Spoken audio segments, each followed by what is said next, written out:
Hey everybody, what's going on? Hellmite here, bringing another video from Grab the Lantern today. Briar has been out for almost a week now, which means it's time for me to give my review of our newest champion. I think Briar has a very interesting concept of losing control for fun and profit, which is something that I think Riot designed very well, but I do think that there are a lot of issues inherent in this champion's mechanical design, as well as some additional issues heaped on top of her in terms of her character design.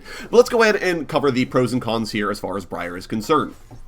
We'll start here with the pros, and I do think that Riot executed well on the concept of a champion that loses control. Despite self-taunting, you still retain a very large amount of control over Briar while she's in her W. All of your basic abilities, your summoner spells, your item actives, they're all usable while you're frenzied, which makes her feel relatively controllable. You can kind of put aside the mouse while you're playing her and she's taunted, but otherwise you actually get to use everything that's on your keyboard, which is quite nice, and I do like that they were sort of able to work that in. There's also some really neat tech behind her W. You may not notice it on your first playthrough of Briar, but it orb walks extremely well, which is really impressive when you consider what happens if you just right-click on an enemy champion that's walking away from you. You'll walk into range, start your auto-attack wind-up, they'll walk out of range, then you'll cancel it, you'll start walking after them again, right? Like, that's really hard, I think, to get right, and Riot have done it in a surprisingly good fashion, honestly. I think she does not feel too bad to play, even if you're getting kited back outwards. Obviously, you can cancel her W with your E. I think that's all well and good, but queuing to a minion to prevent her from running at champions is also a good way to help influence her behavior, so you never really feel like you're completely out of control as Briar. Speaking of her E, obviously it's a way for you to interrupt the frenzy, but I also think it's a very powerful ability in and of itself. Gaining 40% DR on top of healing for a ton makes Briar deceptively tanky in fights, and I think the Scream is also very potent. There is a ton of damage that this ability deals when you finally let it rip. The fact that it knocks people into walls for an additional stun is very powerful as well. This is also a good way to bail yourself out of danger. If you take in a breath and then blow everyone backwards with the Scream, you oftentimes make enough space, even without the stun, that you can potentially run away from enemies from that point on. It's a very, very powerful cooldown in general, and so, as a result, it doesn't feel like it's just the get me out of taunt button, but it is a button with its own life, and I really do appreciate that about it overall. Speaking of which, Briar's basic abilities all play extremely well together and can be combined in varied and different ways to give you different tools at approaching a fight. For example, using your W dash to close into Q range so then you can start going to town, or Qing to someone, then charging up an E to blow them into the wall right afterwards, which is an actual like crazy amount of crowd control if you can pull it off. I don't think it's super reliable, but if you can make that happen, it's extremely powerful. And it's something that I particularly enjoy is how Briar's abilities all sort of interact with each other in different ways depending on the order in which you use them, which is something that some champions nowadays don't have. Senna, for example, doesn't really have a quote-unquote combo, but Briar sort of does, but also has a bunch of different ways to recombine her abilities, which is something I really quite like. I think that Briar's ultimate is quite powerful and gives her a lot of map pressure. Obviously, you can fire it cross-map for a distant gank, but it's almost more effective using it as a secondary gap closer if the enemy gets over a wall or is too far away to easily chase down, and it's potentially powerful in teamfights. The AoE Terrify is obviously strong, but even if the enemy team plays around it, that they might be too spread out that they can't properly team fight from there, and obviously this gives you the Enhanced Blood Frenzy, which means that you can deal a lot of damage as long as you don't have to interrupt it by popping your E. One underutilized or under-discussed part of Briar that I think is very strong is her reactivation on her W. It has a 10% missing health scaling at base, and it gets better with AD, which makes it a potent tool to just kill champions out of nowhere and heal yourself for a ton. I think I've chomped champions at like 25 to 33% of their HP to death. It's kind of crazy how much damage it does. And using your snack attack, it basically is up not every cycle of your W, but just about every cycle of your W. You're able to actually do your first clear, like a full first clear every single camp at a decent pace, and also keeping yourself basically full health the whole time, which is like the only reason I can see Briar being a competitive staple, because she just has such a solid early clear in the jungle, just thanks to how her W works and how much health she gets back. But all this said, I think that Briar still has a lot more issues than she has positives, so let's discuss some of those cons. At the end of the day, she is still an uncontrollable champion. She's fundamentally still asking the player to give up playing the game in exchange for power. And regardless of how strong this is, it still feels bad from numerous perspectives. A lot of LoL's micro interactions involve mouse inputs, right? Physically clicking locations on the map and making decisions about where to move based on what's happening. Things like moving forward and backwards or left and right to evade enemy skill shots, or things that you expect are going to be coming out.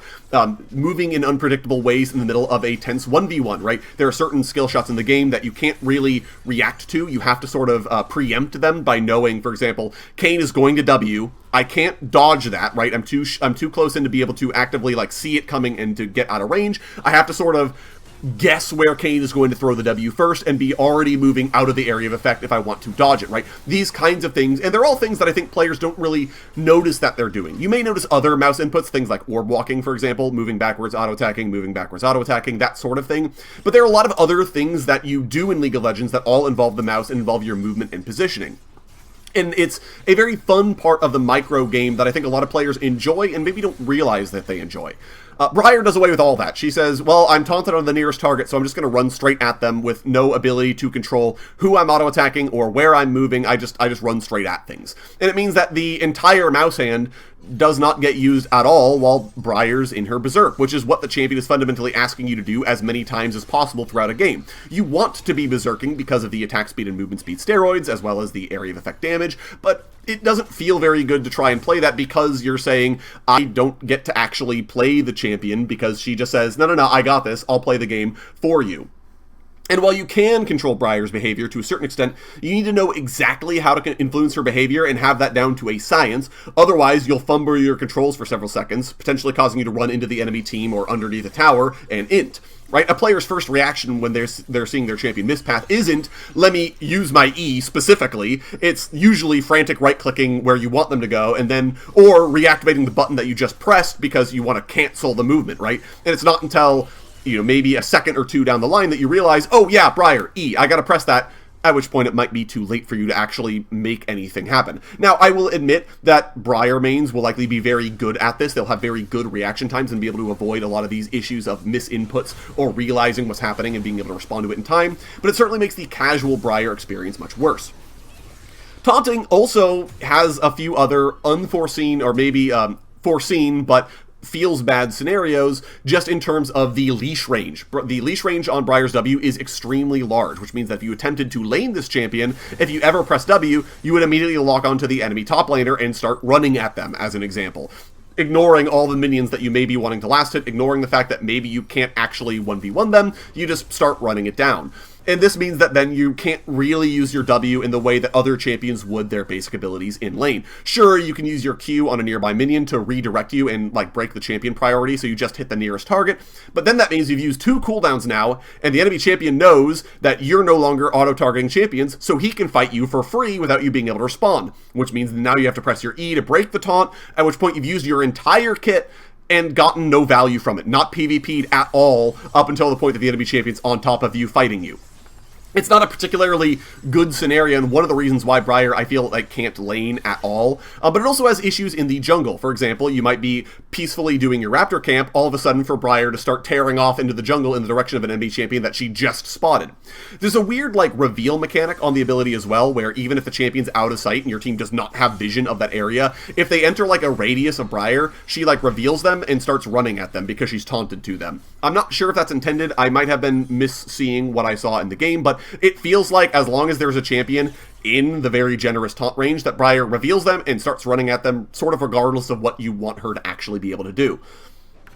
Briar also has no health regen, and this leads to a bad time in multiple ways. First, it makes her laning even weaker. You can't actually count on your ability to heal up in between fights or last hitting. Your passive does give you a healing over time based on the damage it deals, but you have to stack it in order for it to actually matter. If you're just auto-attacking a minion once and walking away, you don't heal that much, and if you're last hitting, you're never benefiting from it in general.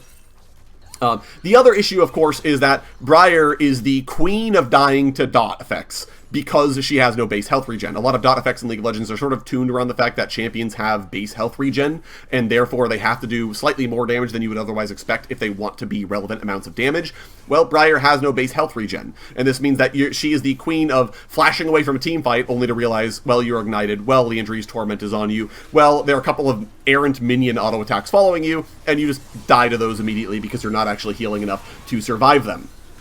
And ultimately, I think Briar has just poor champion interactions. She's essentially just a stat check. If she has the damage and healing to kill you, there's not a lot you can do about it, because her Q is targeted and her W is literally all auto attacks. On the flip side, though, this means that if Briar is failing the skill check, she can't really outplay, and her ability to run away is quite limited because, again, that self-taunt on the W, even Wing over the wall, may taunt you back on the enemy champion, and so you'll start running back around the wall to go fight them again. She feels similar to Kled in that regard, in that if you get low enough, the only thing you can really do is hope that your healing pulls you through. But this then leads me into my next part, which is that Briar is way too squishy to teamfight and just explodes if she's focused. Your E can buy you some time. I think it's a very powerful ability to keep you alive, but this then means that you're giving up your Blood Frenzy, which makes you weaker even if you survive the burst. This also means that oftentimes Briar will R into the middle of the enemy team, getting her enhanced Blood Frenzy, and then be forced to cancel it immediately by E-ing because she's getting targeted and is going to just die immediately if she doesn't press E instantly. She also taunts onto the nearest enemy, which makes it really hard for her to hit anything other than the front line without finding a flank or using her R. And her 1v1 also is like kind of weirdly bad. I feel like enemy squishies can burst her and enemy tanks just kind of laugh at her damage, which then means you'd expect that she's good at split pushing like Master Yi or Belveth, other fast clearing auto attack reliant junglers, but Briar's W can't hit towers, so she doesn't even get her primary attack speed steroid if she wants to actually kill objectives in that regard. As a result, she feels like the kind of champion that needs to optimally find a 2v2 or a 3v3 scenario in which the enemy team has already blown most of their cooldowns, which lets her come in and clean up. For example, an enemy champion ganks top lane, you kick your ultimate onto one of them, they haven't killed your top laner yet, and you're able to then rocket in and just sort of clean up guys from there. I could see that maybe being a place where Briar shines, but it feels like then a lot of the places where players are going to want to play her, for example, in a team fight, you just kind of can't do with that character. And ultimately, Briar's character just kind of sucks. I was suspicious of this after her reveal trailer, but her in-game voiceover confirms it that Briar is just Jinx 2.0.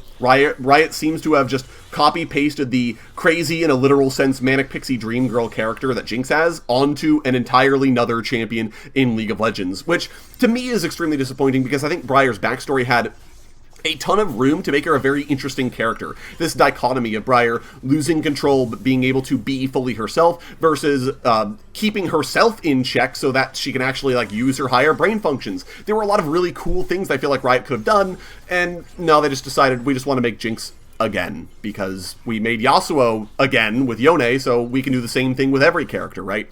So ultimately, I feel like Briar is just sort of a disappointment from a lot of different perspectives. I think she started off with a very decent idea, but I feel like the execution on her kit and the execution on her character leave a lot to be lacking. I think that Riot can figure out her win rate issues. I don't think that's a problem, but I think her design is fundamentally flawed in many different ways because ultimately the concept of a character that loses control just isn't something that I think League of Legends can handle very well.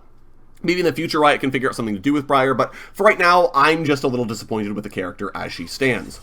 But you guys left to let me know what you think of her down in the comment section below. I'd love to hear your guys' thoughts, what you've been building on her, how you've been playing her, and if you actually like the way she plays or like her personality, I'd love to hear your guys' thoughts.